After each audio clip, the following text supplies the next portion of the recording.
Мен бұған басында қызығушылықпен келген едім. Қазір ұнатып осы жерде қалдым.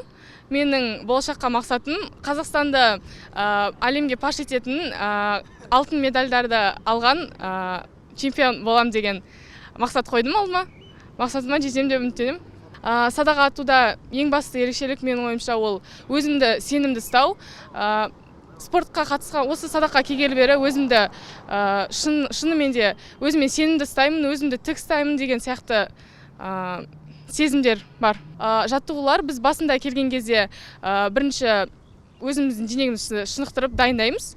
Содан кейін 3 метрге атамыз біріншіде атып, тоже сондай-ақ денемізді шынықтырамыз. Одан кейін 18 метр, 20-30 метр болып кете береді. Менің ойымша басқа спорттардан еш жері кем емес.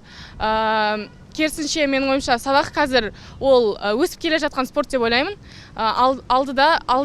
Болашақта бұл спорт дамиды деген үміттемін. Мен осыған дейін қанша спортты қатысып көргенмін. Мысалы, гимнастикаға қатысқанмын, фигурное катанияға да қатысқанмын. Олардың бәрін енді жаман деп айта алмаймын. Олар да жақсы спорт, просто жай өзіме садақ өте қатты ұнайды.